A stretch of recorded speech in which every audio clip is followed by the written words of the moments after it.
Assalamualaikum warahmatullahi wabarakatuh. عامل عنشر عامل على دبي ده تم دحشن. Assalamualaikum warahmatullahi wabarakatuh. Salam sejahtera. Saya Megadi Syarif Zaharuddin, Presiden Baja Parlimen Malaysia. Hari ini kita berada di Stadium Dubai Club for People of Determination. Alhamdulillah, tim Malaysia secara belum confirm lagi, unofficial, mendapat 9 peringkat emas, 10 peringkat silver dan 6 peringkat gangsa.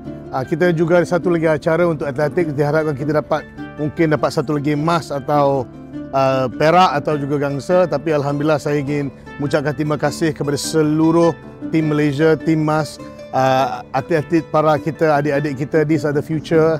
Atlet-atlet ini adalah kita punya pelapis yang akan datang untuk masa 5 tahun akan datang. Dan saya percaya formula yang jalinan kerjasama yang ada bersama Baja Parlimen Malaysia, Majlis Sukan Negara ISN dan juga semua persatuan para kebangsaan yang mengambil yang kerjasama dengan kami. This is the winning formula dan Alhamdulillah saya juga mengucapkan terima kasih kepada coaches, kepada ibu bapa atlet-atlet para ini, kerana tanpa mereka kita tidak akan dapat medal yang banyak. Dan saya percaya dengan kontingen 29 orang dan kita ada 6 atlet yang non-eligible, kita hanya tinggal 23.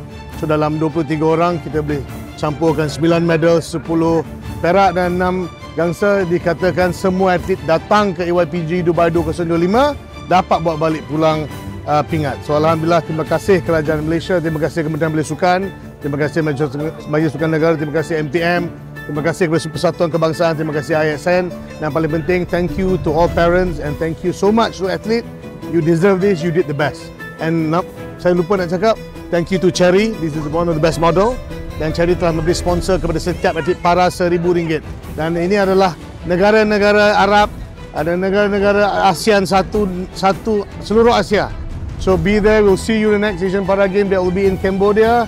See you soon, bye. Assalamualaikum warahmatullahi wabarakatuh. Salam sejahtera. Wrap up. Timas, Timas, Timas.